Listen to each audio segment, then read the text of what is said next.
પૂજારી રે હું પૂજારી શિવ શંકરનો પૂજારી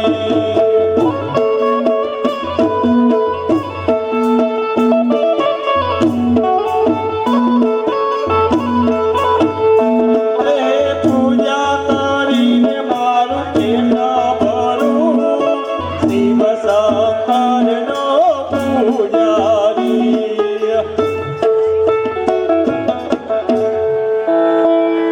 मैं कौन कि काशी विश्वनाथ का पुजारी तो चल पूजा करने का मेरा समय हो गया है तो मैं काशी विश्वनाथ की पूजा कर लूंगा पूजा कर लूंगा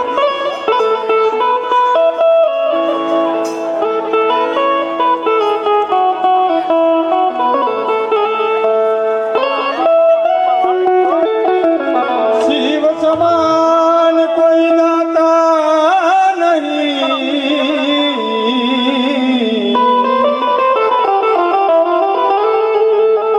शिव समान कोई दाता नहीं विपत विदारण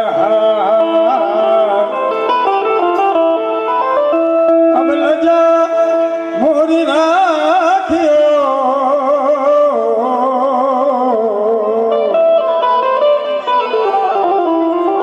शिव नंदी के सवार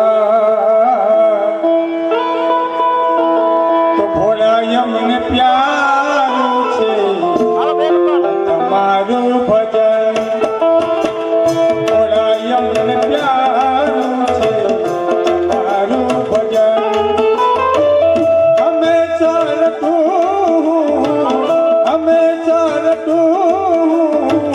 તમારું ભજન ભોલા યમને પ્યારું છે તમારું ભજન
દર્શન નથી માટે લાવ સામેના શિવના મંદિરમાં બેસી અને અંજનનો ત્યાગ કરીને બેસી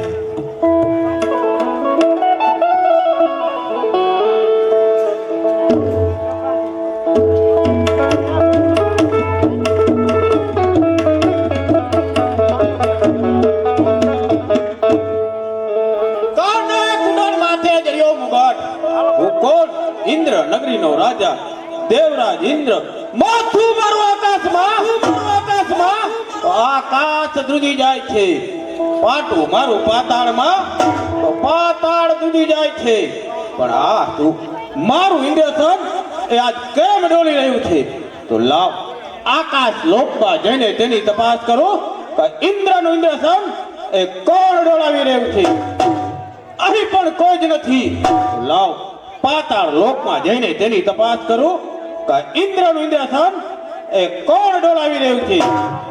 અહીં પણ કોઈ જ નથી. લાવ માનવ લોકમાં જઈને તેની તપાસ કરું કે ઇન્દ્રનું ઇન્દ્રાસન એ કોણ ડોલાવી રહ્યું છે.